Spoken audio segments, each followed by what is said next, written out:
Hello friends, ఈరోజు ILTD కాలనీలో ఒక టిఫిన్ హోటల్కి అయితే వచ్చాను. వీళ్ళ దగ్గర టిఫిన్ అయితే ఎక్సలెంట్గా ఉండిద్ది. వీళ్ళ దగ్గర అయితే దోశ ఐటమ్స్ వచ్చి చిన్న ఎగ్ దోశ, పెద్ద దోశ, చిన్న ఎగ్గు, పెద్ద ఎగ్గు, ఉల్లిపాయ దోశ, ఆమ్లెట్ దోశ, ఇట్లా ఇన్ని దోశ వెరైటీస్ అయితే వీళ్ళ దగ్గర ఉన్నాయి.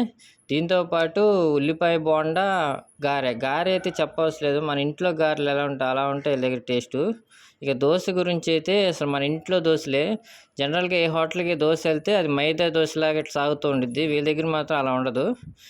ఇక చట్నీ గురించి చెప్పాలంటే వీళ్ళ దగ్గర స్పెషల్ బొంబాయి చట్నీ, పల్లీల చట్నీ, దాంతోపాటు అల్లం చట్నీ, ఈ 3 చట్నీలు వేసుకొని తింటే ఇక టేస్ట్ అయితే ఎక్సలెంట్. ఎవరైనా మంచి టేస్ట్ దోశ తినాలన్నా ఇక్కడ ఐఎల్టీఈటీ కాలనీ కొత్తపేటలో ఈ టిఫిన్ హోటల్కి అయితే వచ్చేసేయండి. కాలేజ్ సెంటర్ నుంచి చర్చి పక్కన రోడ్ అంతే స్ట్రైట్గా వెళ్తే రైట్ సైడ్ ఉంది. ఈ వీడియో నచ్చితే లైక్ చేయండి, సబ్స్క్రైబ్ చేయండి.